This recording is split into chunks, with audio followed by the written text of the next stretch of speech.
ओम शांति। आज का प्रातः क्लास है 10 अप्रैल 1968।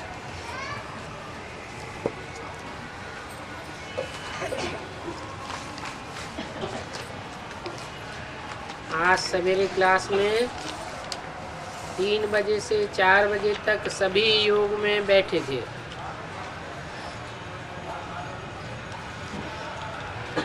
ओम शांति। बच्चे सवेरे उठकर क्या करते थे? बाप को याद करते थे और चक्र को भी याद करते थे, बस ना। और तो कोई बड़ी बात नहीं। कोई पहाड़ फोड़ने व समुद्र को पार करने आदि की तो बात ही नहीं है। अपन को आत्मा तो समझना चाहिए ना। बाप भी कहते हैं अपन को आत्मा समझ और बाप को याद करते रहो, तो सतो प्रधान बन जाएंगे। अभी तुम तमो प्रधान बने हो, फिर सतो प्रधान बनना है। अभी तुम कलयुग में हो न कि सतयुग में। सतयुग में सतो प्रधान और कलयुग में तमो प्रधान। ये तो अभी कॉमन बात है। हाँ, समझाने में थोड़ा टाइम लगता है। इसमें मुझने वह हार्ट फेल होने की कोई दरकार नहीं है। सारे विश्व का मालिक बनना है तो जरूर कुछ तो मेहनत होगी, बाकी स्थूल कोई मेहनत नहीं है। इसमें सूक्ष्म मेहनत होती है। बाप ऐसे भी नहीं कहते हैं कि बैठ करके मुझे याद करो, तो सीधी सीधी बात है। बच्चे, तुम समझते हो हम आत्मा सतो प्रधान थी, अभी तमो प्रधान बने। अभी सतो प्रधान बनने का सिवाय याद के और कोई उपाय नहीं है। याद से ही आयु बड़ी होती है और पाप खत्म हो जाते हैं। सतयुग में दुख आदि की कोई बात नहीं, क्योंकि सभी पवित्र आत्माएं हैं। तुम पवित्र सतो प्रधान बन जाते हो। कितनी सहज से सहज बात है। बाप को याद करना है और सतो प्रधान बनना है, और वापस जाना भी जरूर है। यहाँ तो रहने का ही नहीं है। जिनों के पास बहुत कारखाने आदि हैं, उनों की उतनी दिल नहीं लगेगी याद में। माया खींचती रहेगी। और बाप तो है ही गरीब निवाज। गरीबों को ही साहूकार बनाना होता है। गरीबों का बुद्धि योग धंधाधोरी में इतना नहीं जावेगा, क्योंकि वो सहज ही समझ जाते हैं अपन को आत्मा समझ बाप को याद करना है, पवित्र भी बनना है। पवित्र बनते बनते फिर अपवित्र नहीं बनना चाहिए। ये भी समझाते हैं पवित्रता के लिए विघ्न जरूर पड़ेंगे। विघ्न पड़ेंगे, अबलाओं पर अत्याचार होंगे। अत्याचार करने वालों का नाम ही है दुर्योधन दुशासन, क्योंकि ये है ही गीता का एपिसोड। बाप कहते हैं ये भक्ति मार्ग की पुस्तक आदि रंग बनी हुई है। कृष्ण भगवान वाची ही गलत लिखी है। सिर्फ 2 अक्षर करेक्ट हैं, मन मना भव। अपन को आत्मा समझ बाप को याद करो, जिसके लिए ही तुम सवेरे में बैठे थे। ये निश्चय रखना चाहिए, बाप को याद करने से हम तमो प्रधान से रजो से सतो, फिर सतो प्रधान बन जाएंगे। और कोई उपाय नहीं है। ऐसी पढ़ाई और कोई पढ़ाई भी न सके। बाकी बैठ समझाते हैं। ये ज्ञान की समझानी भी अभी तुमको मिलती है, फिर तो ज्ञान की दरकार ही नहीं रहती। ज्ञान का प्रारब्ध मिल जाता है तो ज्ञान की क्या दरकार। और ये ज्ञान सिवाय एक के और कोई के पास नहीं है।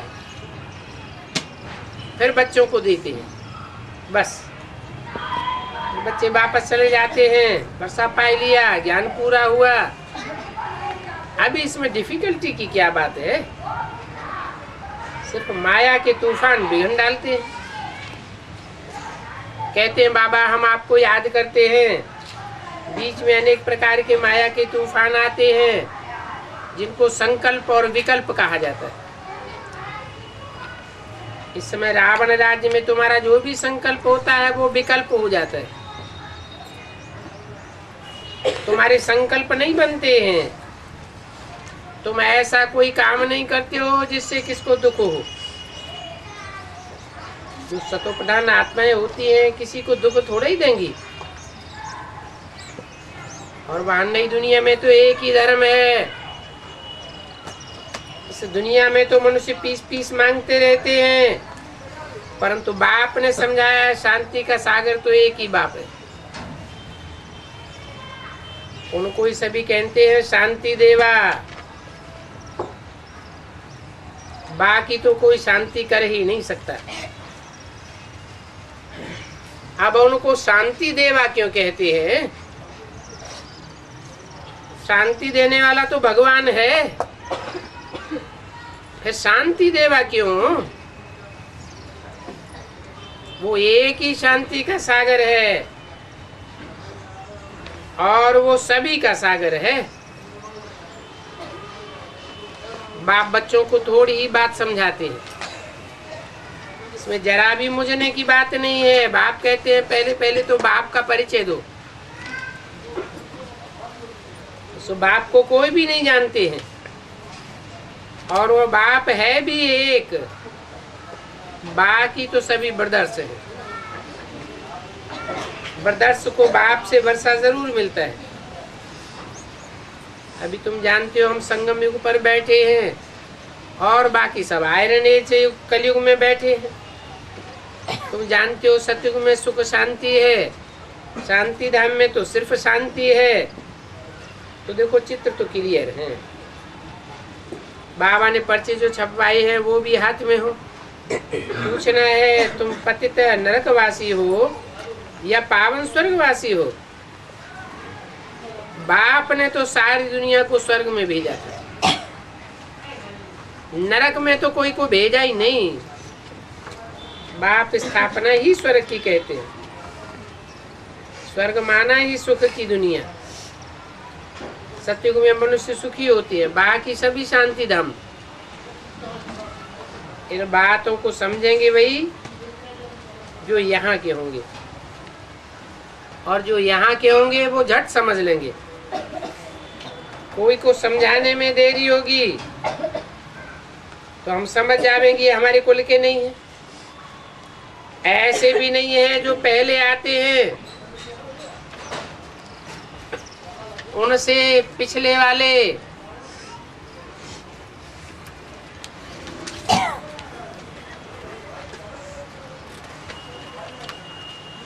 पढ़ करके तीखे नहीं हो सकते हैं। नहीं,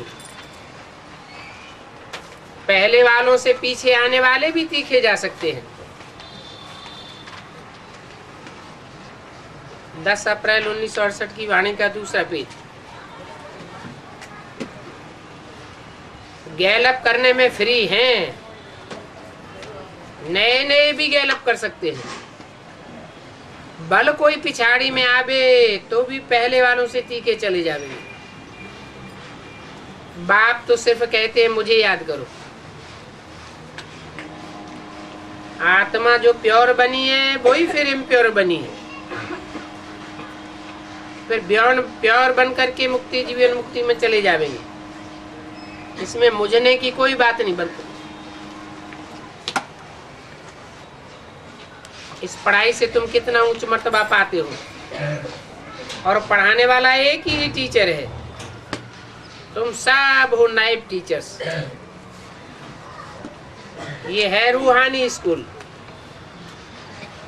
तुम देखते हो पुरानों से नई नई तीखे चले जाते हैं।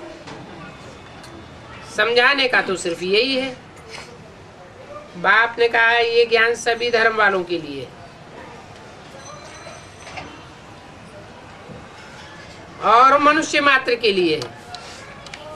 सिर्फ उनको कहना है तुम आत्मा हो, और आत्माएं सभी एक बाप की संतान है। शांति धाम से आत्माएं यहाँ आती हैं पाठ बजाने के लिए। वो बाप का घर है शांति धाम, मुक्ति धाम,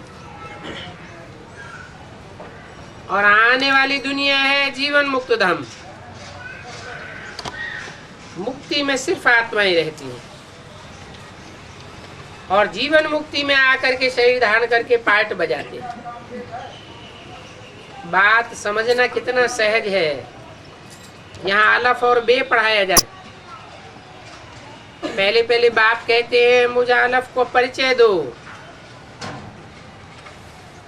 जब ये परिचय अलफ का मिल जाएगा तो सहज सहज समझते जाएंगे। इसमें हम प्रश्न कैसे कर सकते हैं? ऐसे नहीं बाबा, यह क्यों नहीं, ऐसे क्यों नहीं। अरे बाबा से तुम क्या प्रश्न पूछते हो? बाप की तो आज्ञा माननी चाहिए ना। परंतु पहले बाप का परिचय तो मिले। तुम पावन थे, पतित बने, फिर पावन बनना है। बाप तो आत्माओं से ही बात करते हैं।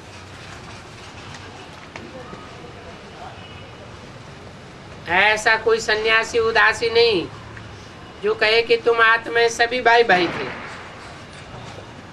बाप एक ही है। लौकिक बाप से हद का वर्षा और पारलौकिक बाप से बेहद का वर्षा मिलता है। सन्यासी निवृत्ति मार्ग वाले ये बात बता नहीं सकते।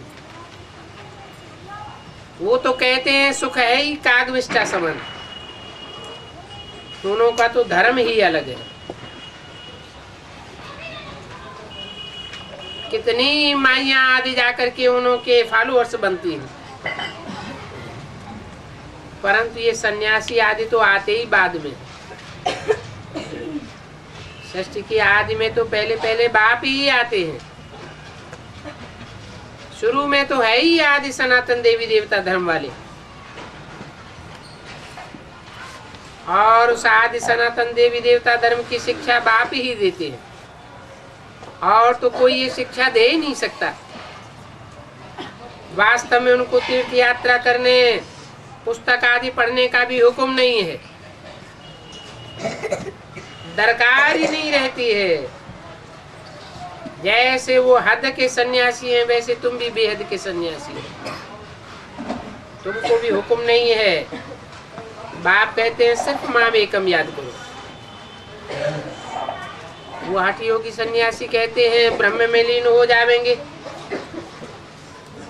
वो अपन को पांच तत्व ज्ञानी ब्रह्म ज्ञानी कहलाते हैं। तुमको तो व्याप आकर के ज्ञान देता है। ब्रह्म व तत्व थोड़े ही तुमको आकर ज्ञान देता है। ब्रह्म व तत्व तो रहने का स्थान है। उनको ज्ञान सागर थोड़े ही कहेंगे। तो बाप समझाते हैं उन सन्यासियों का धर्म बिल्कुल अलग है। उन्हों का फॉलोअर्स बनना तो अंधश्रद्धा है, ब्लाइंड फेथ। बाप जब आते हैं तब ही स्वर्ग का वर्षा मिलता है, नहीं तो इतने सन्यासी उदासी धर्म पिताएं इब्राहिम बुद्ध क्राइस्ट आए, कभी स्वर्ग तो बना नहीं। बाप बैठ अपना परिचय भी देते हैं। ये भी बताते हैं तुम आपस में भाई भाई हो, तुम्हारा मैं बाप हूँ। कहते हैं मैं कल्प कल्प आता हूँ, और साधारण तन में बैठ तुमको अपना परिचय देता हूँ। रचना के आदि मध्य अंत का राज भी समझाता हूँ, जिससे तुम सुदर्शन चक्रधारी बन जाते हो। परंतु ये अलंकार सुदर्शन चक्र आदि का तुम ब्राह्मणों को नहीं शोभेगा, क्योंकि आज तुम अलंकार धारण करते हो, कल गायब हो जाता है। आज चक्रधारी बनते हो, कल चक्र गायब हो जाता है। आज ज्ञान का शंख फूकेंगे, कल ग्लानि करने लग पड़ते हो। तो तुमको ये अलंकार नहीं शोभते, इसलिए ये संपूर्ण रूप विष्णु को दे दिए। वास्तव में ये अलंकार ब्राह्मणों की बात है, और विष्णु के अर्थ को भी कोई समझते नहीं है। कि विष्णु चतुर्भुज कौन है? चार भुजाएं मददगार आत्माओं की निशानी है। ऐसी मददगार बनती हैं कि उनके स्वभाव संस्कार भी मिलकर के एक हो जाते हैं। विषय विकार का नाम निशान नहीं रहता, तब उनको कहा जाता है विष्णु। विष्णु चतुर्भुज। तो सोचो, उनको ये शंख चक्र आदि क्यों दिया है? कुछ भी कोई बता ही नहीं सकेंगे। तुम तो जानते हो, शंख है ज्ञान शंख फूकने की यादगार। जरूर चारों ओर ज्ञान सुनाया है। चक्र है मनन चिंतन मंथन की यादगार, कि आत्मा कैसे 84 जन्म में चक्कर लगाती है। पद्म फूल भी दिखाया है। पद्म फूल है कीचड़ की दुनिया में रहते हुए भी, कर्मेंद्रियों से कर्म करते हुए भी बुद्धियों का योग अनासक्त रहे। वो तो कुछ भी नहीं बता सकेंगे। और तुम सवाल पूछते हो तो जरूर खुद जानते हो। न जानने वाले तो कोई प्रश्न पूछ ही नहीं सकेंगे। कोई से भी पूछो, शिव बाबा की जीवन कहानी सुनाओ, वो कब आए थे, उन्होंने आकर के क्या किया था, कब बता ही नहीं सके। और बतावेंगे तो अगड़म बगड़म कहेंगे, वो तो हर युग में आता है। अरे हर युग में आकर के करता क्या है? उतरती कला बनाता है क्या, कि चढ़ती कला में ले जाता है? वो कुछ बता ही नहीं सके। तुमको तो कितनी नॉलेज मिलती है, बाप समझाते हैं, बच्चे महा में कम याद करो तो तुम्हारे विकर्म विनाश हो जाते। और ढेर बातों को भले छोड़ दो, याद से ही तुम सतो प्रधान बनेंगे, और पाप भी तुम्हारे सब भस्म होंगे। और इस योग अग्नि से ही पाप भस्म होना। और ये योग अक्षर भी कामन है। बाप तो कहते हैं मुझे याद करो। उस सन्यासी लोग आदि याद नहीं सिखलाते हैं। वह न तो बाप को और न आत्मा को जानते हैं। कह देते हैं आत्मा सो परमात्मा, फिर कहेंगे नाम रूप से न्यारा है। अच्छा नाम रूप कुछ तो बताओ, कुछ भी नहीं। अब इसका तो कोई मतलब ही नहीं हुआ। परंतु ये सभी ड्रामा के बस में है। बाप कहते हैं जो भी अपन को पूजा कराने वाले हैं ये असुर ही ठहरे, इनका ड्रामा ही ऐसा है। ऐसे भी नहीं कि फिर नहीं होंगी, फिर भी जरूर होंगी। इस समय की ही बात है। बाप समझाते हैं इस संगम का किसी को भी पता नहीं। ये पुरुषोत्तम संगम युग है, और ये अक्षर दिल से लगते हैं। हम श्रीमत से इतना श्रेष्ठ बनते हैं संगम युग में। बाप कहते हैं मैं तुमको राजाओं का राजा बनाता हूँ। कहाँ शिव बाबा पुनर्जन्म रहित, और कहाँ श्री कृष्ण 84 जन्म लेने वाला। श्री कृष्ण को भगवान बताई दिया। जरूर नंबर 1 वाला ही नंबर लास्ट में होता है। शिव बाबा तो न चक्कर में आता है न कोई नंबर में आता है। जो चक्कर में आवे सो नंबर में भी आवे। तो लास्ट और फर्स्ट दोनों सामने रखने होते। कहते भी हैं ब्रह्मा की रात और ब्रह्मा का दिन, सो ब्राह्मणों की रात और ब्राह्मणों का दिन। ब्रह्मा सो फिर दिन में विष्णु बन जाता है। फिर दिन से रात होती है तो विष्णु ब्रह्मा बनते हैं। विष्णु से ब्रह्मा बनने में 5000 वर्ष लग जाते हैं और ब्रह्मा से विष्णु बनने में 1 सेकंड। परंतु इस कनेक्शन की बातों को कोई जानते नहीं है। तुम अच्छी रीति समझते रहेंगे हम ब्राह्मण सो देवता बनेंगे। अभी तुम सुदर्शन चक्रधारी बनते हो, वो फिर समझते हैं कि चक्कर फिर आने से गला कट जाता है।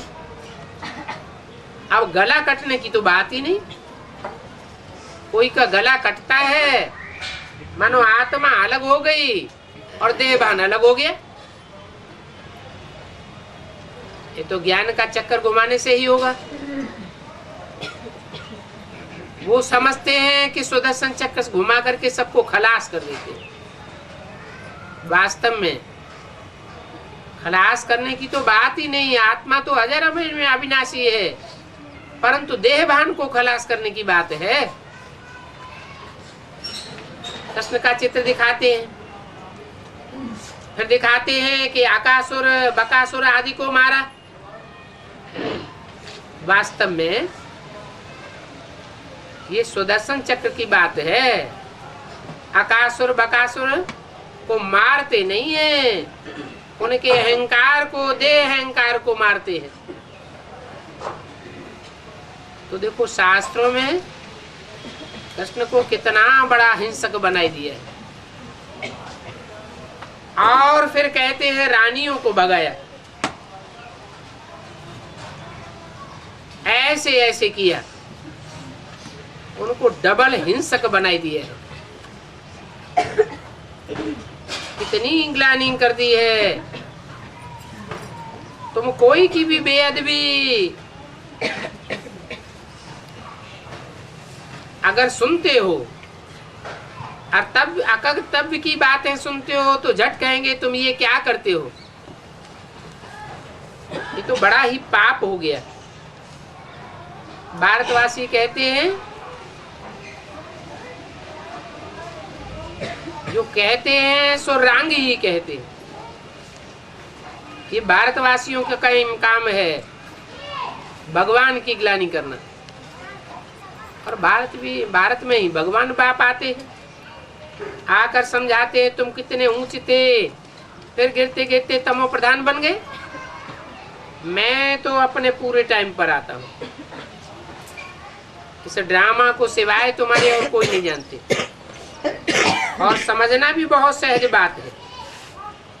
सिर्फ बाप को और वर्षे को याद करना है, नहीं तो खाली बाप क्या करेगा। अकेला चना भाड़ फोड़ेगा क्या। बाप तुम बच्चों का सहयोग लेते हैं, वाइब्रेशन तुम बच्चों को बनाना है। वर्षा भी याद आना चाहिए, बाप भी याद आना चाहिए। देखो बाप से वर्षा कैसे सहज मिलता है, मुझने की कोई बात ही नहीं है। बाप कहते हैं तुम जो करते हो सो बिल्कुल ठीक करते हो, बिल्कुल एक्यूरेट बनो, मुझो नहीं। ये तो बंदर लोग हैं, तुम इनको रतन देंगे वो रत्नों को भी पत्थर समझ करके फेंक देंगे। इन रत्नों की वैल्यू तो तुम ही जानते हो, इनकी बहुत वैल्यू है। तुम्हारे पास तो वहां कार उनका खजाना बन जाता है। विचार करो वहां तुम कितने साहूकार थे। बाद में जो मंदिर बनाए उनमें कितना माल था।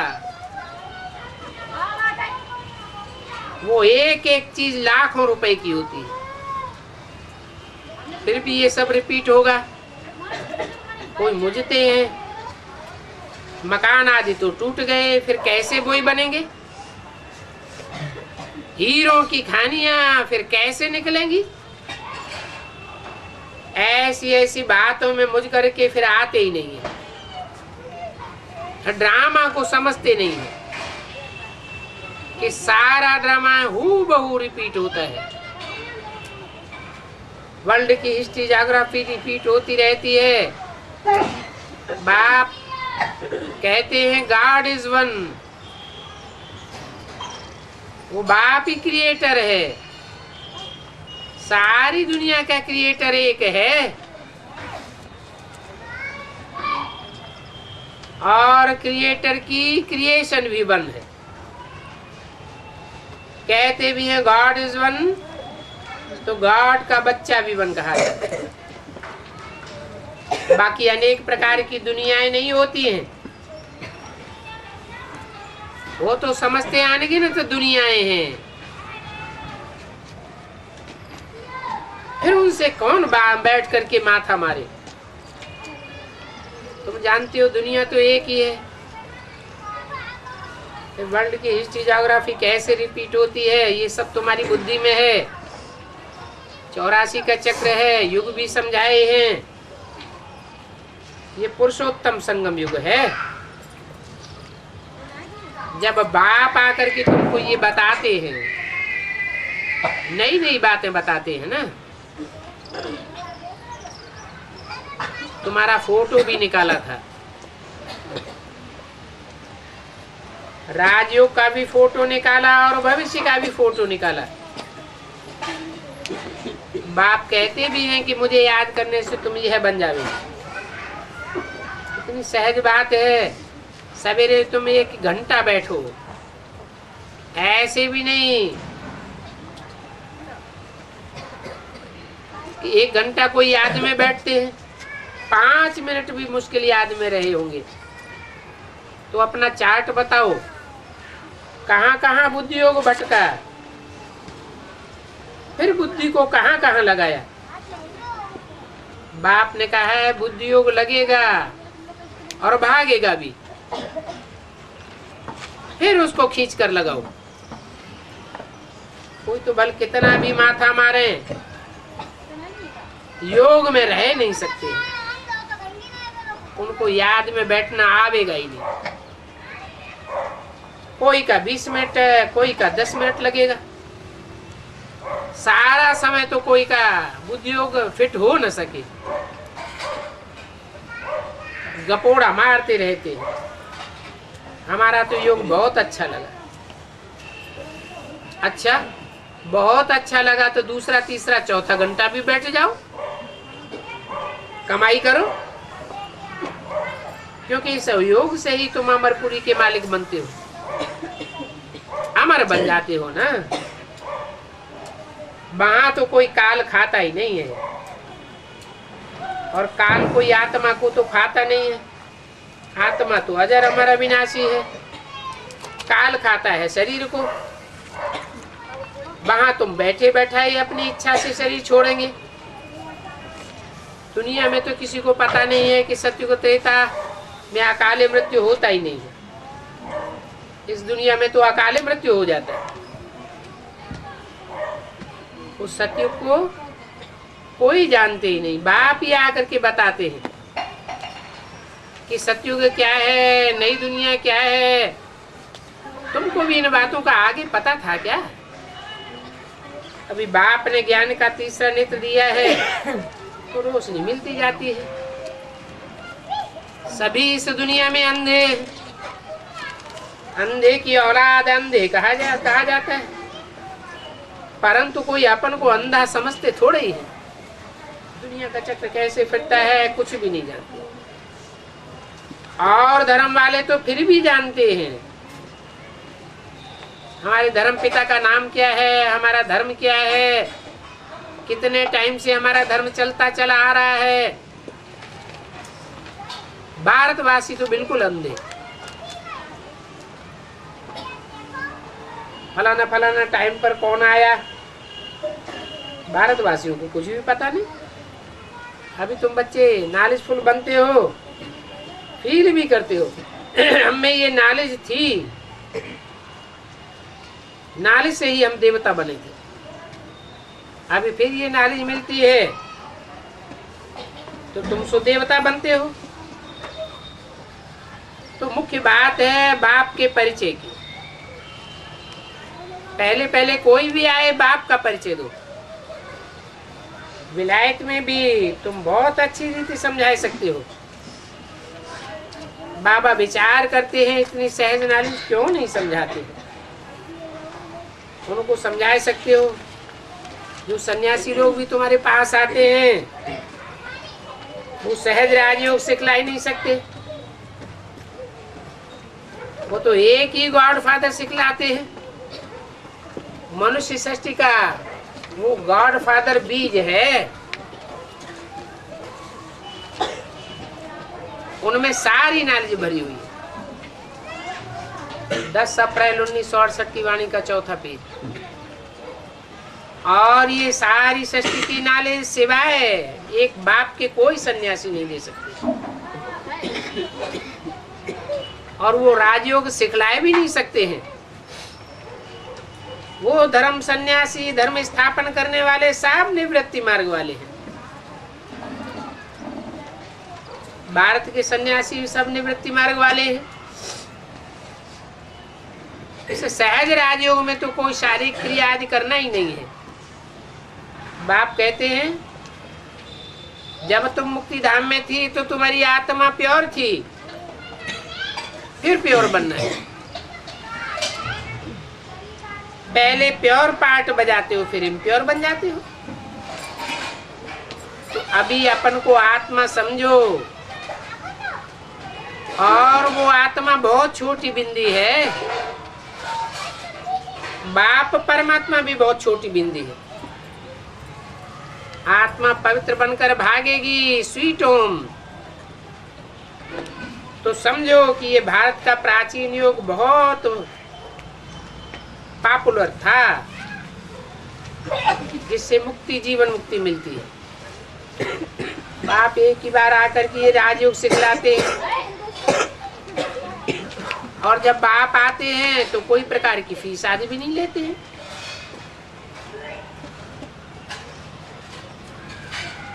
इसमें जरा भी खर्चा आदि नहीं होता है। वो सन्यासी तो कितना राजयोग के नाम पर कमाई करते हैं। अच्छा, सिर्फ बाप और वर्षे को बैठकर याद करो, और तो कुछ तकलीफ नहीं देते हैं। बस घूमो फिरो, कुछ भी करो, सिर्फ पवित्र बनना है। अपवित्र आत्मा बनेगी तो जा नहीं सकेगी। विकार में फंसे हुए हैं, इसलिए पुकारते हैं बाबा आकर के लिबरेट करो। बाप कहते हैं तुम याद करो तो तुम्हारे पाप सारे विनाश हो जाएंगे, फिर तुम्हारी आत्मा भी उड़ेगी। स्वर्ग में जो पहले जाने वाले हैं वो ही जाएंगे, उनकी आत्मा उड़ेगी तीखी। तुम तो पीछे आते हो अपना अपना धर्म स्थापन करने के लिए। अभी सभी को वापस जाना है। बाप ही गाइड बन करके सभी को समझा नहीं देते हैं। है बहुत सहज आज, अक्षर ही 2 हैं। घर में भी रहो, नौकरी आदि भी भल करो, सिर्फ बाप को याद करो, तुम्हारी खाद निकल जाएगी। उनका ही भारत का प्राचीन राजयोग कहा जाता है। ऐसे अंग्रेजी में बैठ करके समझाओ तो सभी कहेंगे हियर हियर। नई बातें हैं। स्पिरिचुअल नॉलेज तो बरोबर ये है, और कोई तो इन बातों को जानते ही नहीं है। ये नॉलेज देता भी वह एक ही है। ये राजयोग हम बाप द्वारा सीख रहे हैं। हम विश्व के मालिक बनेंगे तो उसमें और कोई भी चित्र आदि की बिल्कुल दरकार नहीं रहती।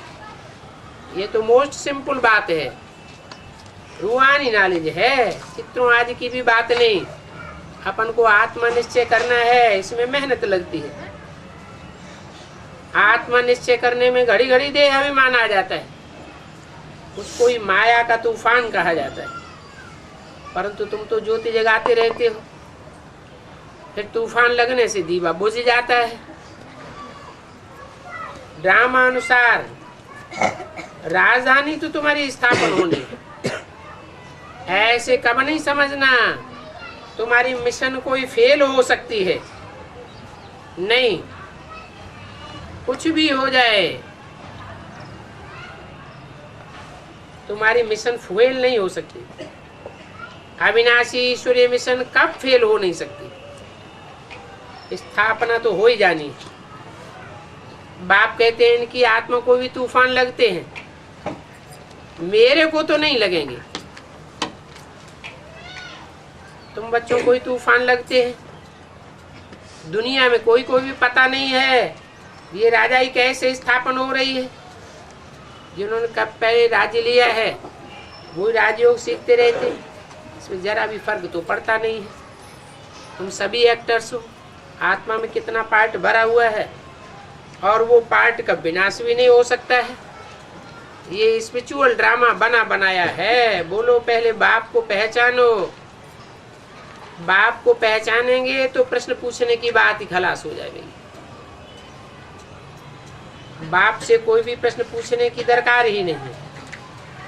बाप तो अपना परिचय आप ही आकर के देते हैं कि मुझे ऐसे आना पड़ता है। तुम किसको कहते हो श्री कृष्ण 84 जन्म लेते हैं तो वो बिगड़ पड़ते। कृष्ण का चित्र तो बहुत पसंद आता है, फिर उसमें लिखत काट देते हैं। भक्त लोग हैं ना, तुम तो अभी जानते हो वो कृष्ण कैसे पुनर्जन्म लेते हैं।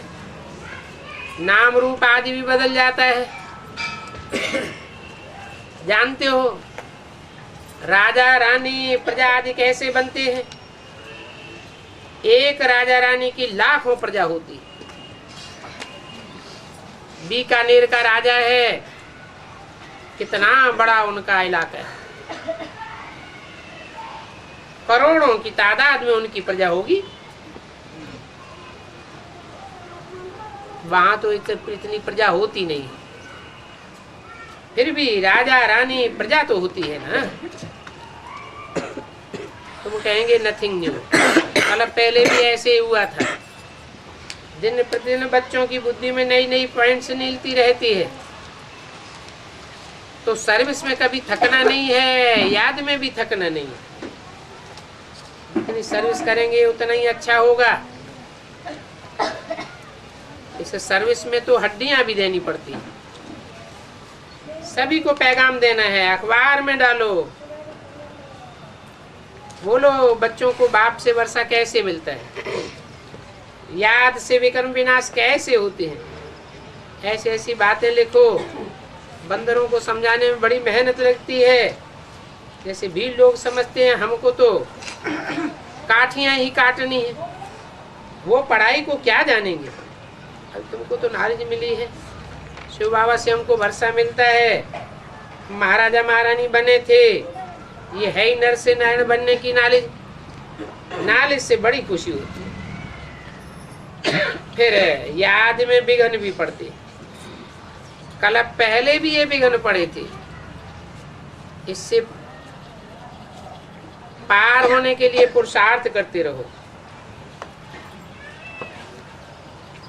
इसने भी सब कुछ छोड़ा। देखो मदद भी कितनी मिलती है। देखा हमको बाबा से डबल रात ताज मिलता है तो छोड़ दिया गधाई को। इन पैसों का हम क्या करेंगे, फट से छोड़ दिया। अच्छा बच्चों को ओम शांति नमस्ते।